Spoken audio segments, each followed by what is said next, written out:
Hey there, I'm Sarah McLachlan. Thanks for joining me on the Chaos to Calm podcast, a podcast designed for women over 40 who think that changing hormones might be messing with their mood, metabolism, and energy, and want to change that in a healthy, sustainable, and permanent way. Each episode will explore topics related to health and wellness for women in their 40s, like what the heck is happening to your hormones, what to do about it with nutrition, lifestyle, and stress management, and inspiring conversations with guests sharing their insights and tips on how to live your best life in your 40s and beyond. So if you're feeling like you're in the midst of a hormonal storm and don't want perimenopause to be horrific, then join me on Chaos to Calm as I share with you how to make it to menopause without it wrecking your relationships and life. Hello and welcome to the Chaos to Calm podcast, where we discuss how to master the chaos of changing hormones, mood, metabolism, and energy in your 40s and beyond. I'm Sarah, the Perimenopause Naturopath, your host, welcoming you to episode number 18, Hormonal Harmony, where we are going to explore the perimenopause-thyroid connection. Woohoo! In the last episode, we talked all about the thyroid hormone.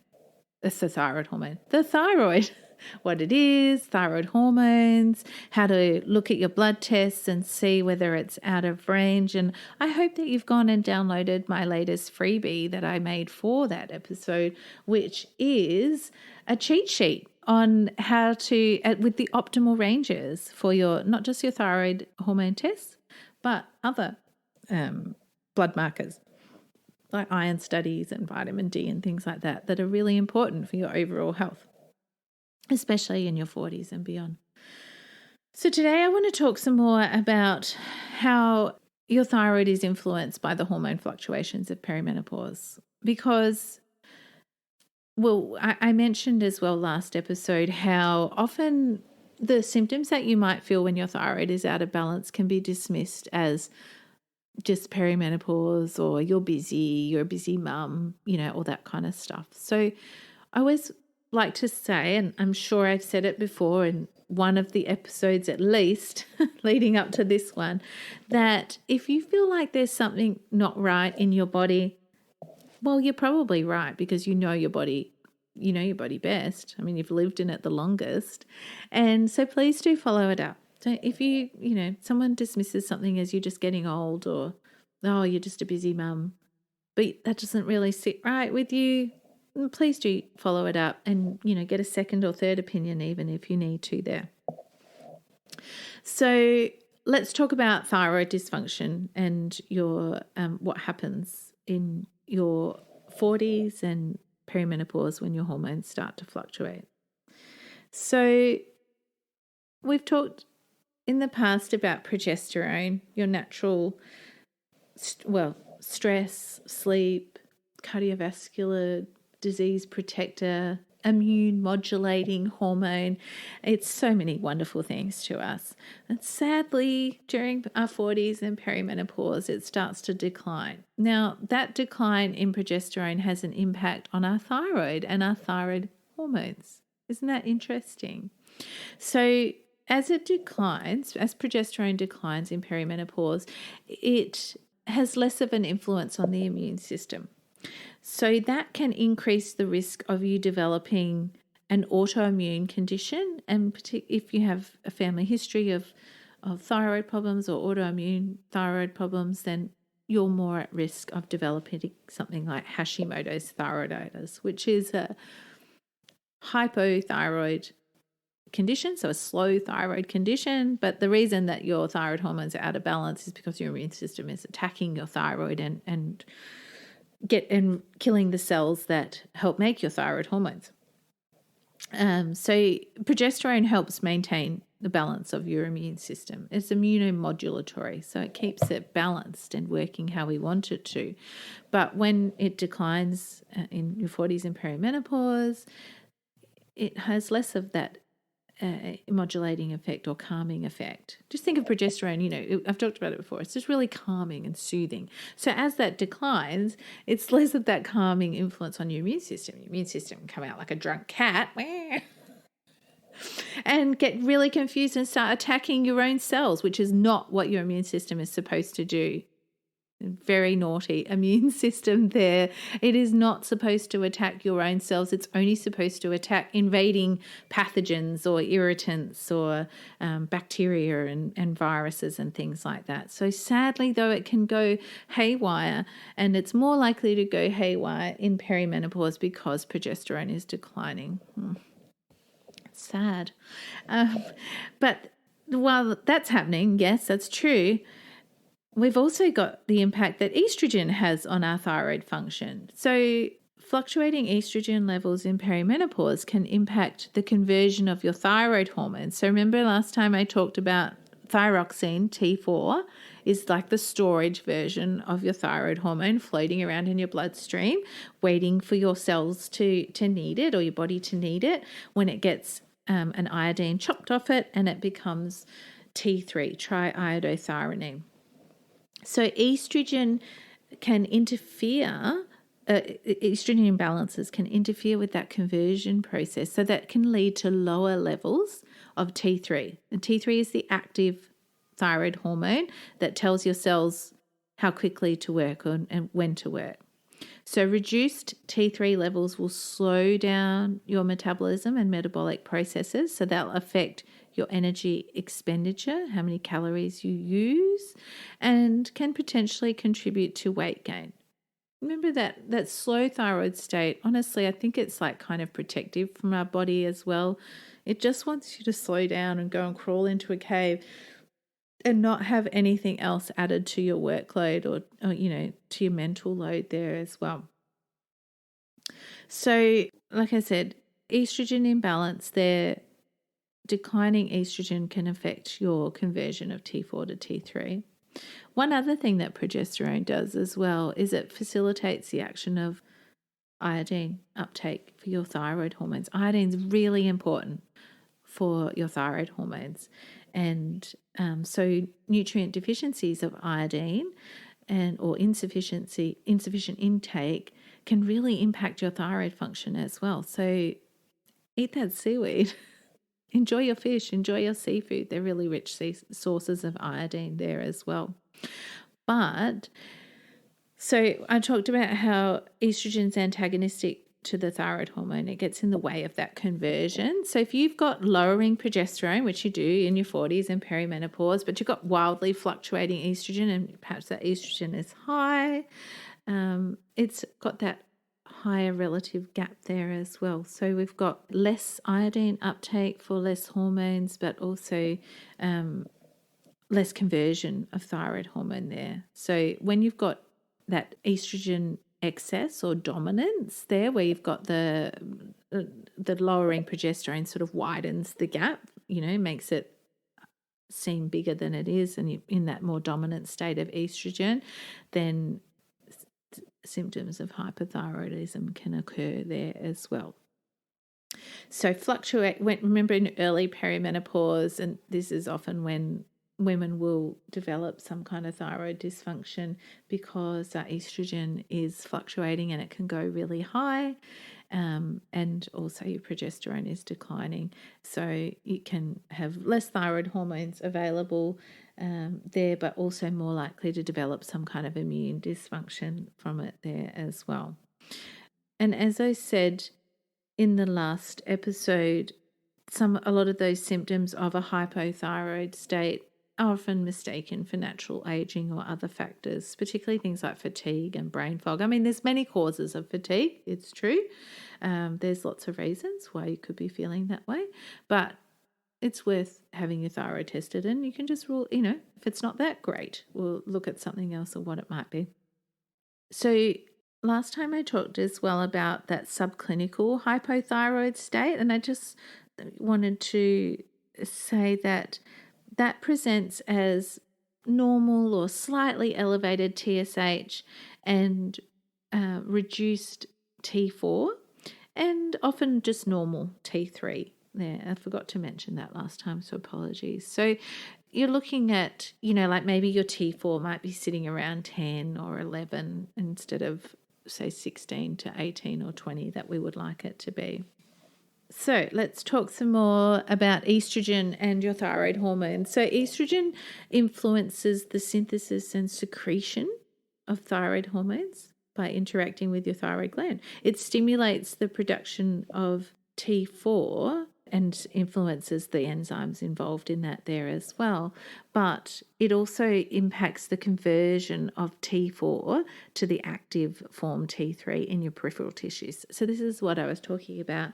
I mentioned last time when we get that cellular hypothyroidism there. So as I was saying, the too much estrogen can block the uptake of those thyroid hormones and leading to the symptoms of hypothyroidism. These symptoms often manifest really strongly in perimenopause because progesterone is decreased or decreasing, but estrogen is still a bit higher.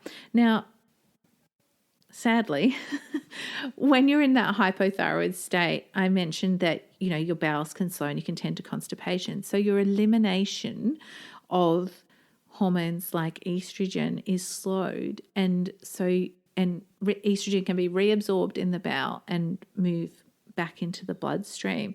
So it again can elevate further that estrogen and get in a bit of a vicious cycle there and further influence your thyroid and slow your thyroid function there. So not ideal. But hopefully you can see that with these interactions between estrogen and the thyroid hormones and progesterone and your immune system and thyroid as well, it really can disrupt the delicate balance there and change your thyroid and your thyroid function there and contribute to weight gain and other symptoms that I've talked about with thyroid dysfunction there. So, one of the most common reasons people work with me is with regard to weight gain and their energy as well. But brain fog is a definite issue that people come to me about there as well. And I want to talk about how there's a really delicate balance between our sex hormones, estrogen and progesterone being the main ones for women, stress, and your thyroid. And it's because of the notion of a shared control center. So the thyroid, adrenals, ovaries, they're really important organs in your body, and they work together and they have a shared control center called the hypothalamus and the pituitary glands. Think of them as like the coordinators of the team or the bosses. So the thyroid helps regulate our energy and metabolism. We've talked about that. The adrenal glands handle our response to stress. So they produce the hormones for you and your body when your brain perceives a stressor. And the ovaries, play a crucial role in our female health and making us female. So these organs communicate with each other. They're linked through those control center there, and they're working in harmony. However, when we experience an upregulation in one of those organs, usually the adrenal glands, because we're in a stressed or busy state a lot, it can disrupt the communication between those organs and affect their functioning. So you can, if you're chronically stressed or busy and your adrenal glands are upregulated, so there's more messages coming from the hypothalamus and the pituitary gland down to your adrenals, that can also upregulate the messages from your brain to your thyroid and to your ovaries as well. And that can contribute to more of those symptoms. So put you more in a hypothyroid state, because remember when TSH, the thyroid stimulating hormone coming from our brain to our thyroid, is increased, it tells us that our thyroid is in a slower state. And when the message from our brain to our ovaries is upregulated too, we can produce more estrogen there as well, which, as we know, is going to influence our thyroid function and our thyroid hormones there as well. So you can see there's a really intricate connection between those three organs, and upregulation in one is going to put the other out of balance, but then they can also get stuck in that loop there as well. So yeah, that's finishing up for today. We've explored that connection between perimenopause and thyroid dysfunction, and more likely to develop a thyroid imbalance in perimenopause because of the fluctuations of estrogen and progesterone. And we talked about how that decreasing progesterone level can lead to the immune dysregulation. That's why often women will develop allergies, intolerances, other autoimmune conditions, or indeed they might have an increased risk of autoimmune thyroid condition like Hashimoto's there as well. And we talked about how estrogen influences thyroid hormone production and conversion, and can contribute to more of it being bound by protein, so not available to our cells as well. So those really wildly roller coaster fluctuating estrogen levels that I talk about in perimenopause can really disrupt that delicate balance of your thyroid there as well. So that's why it's, like, we can't necessarily look to balance our hormones in perimenopause, but we want to optimize and support and nourish our body so that our metabolism and elimination of those hormones like estrogen is good, or working efficiently and well, so that we don't contribute to even more of an excess or dominance of estrogen there, because that's when it becomes mischievous in our bodies and contributes to dysfunction or symptoms developing there as well. So optimizing, channels of elimination, our liver, our kidneys, and, bowel motions, and your use and weeing is two great ways to get rid of excess hormones and make sure they don't build up in your body there as well. Understanding the interplay between your sex hormones, stress, and thyroid hormones there as well is really important, because that shared control center, which coordinates the three of them, can be disrupted by something like stress. So I really hope, and I can't overemphasize the importance of stress management for maintaining your overall well-being.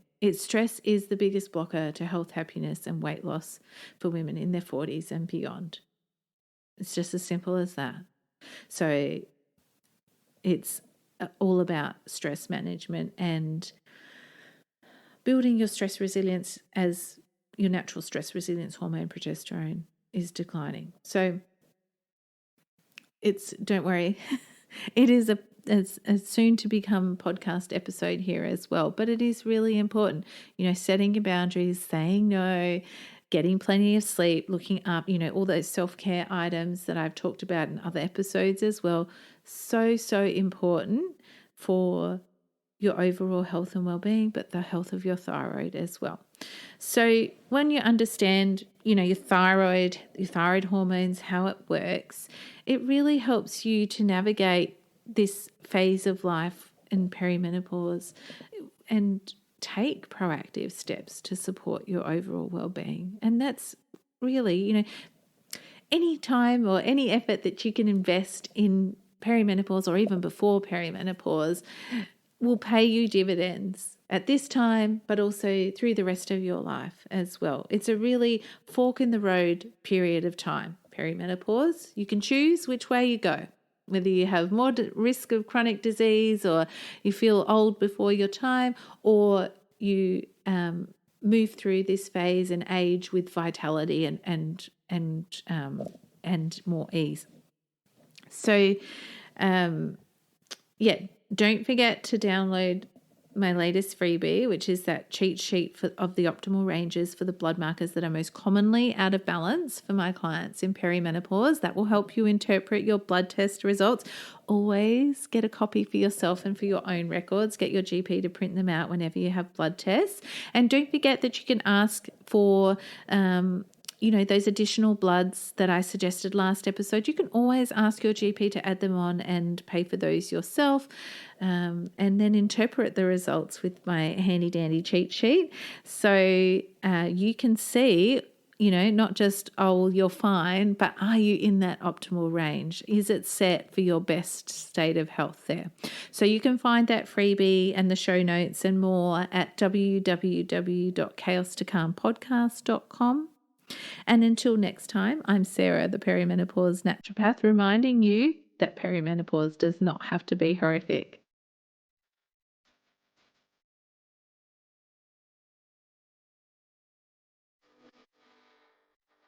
It's really common for women over 40 to experience the chaos of changing hormones, mood, metabolism, and energy.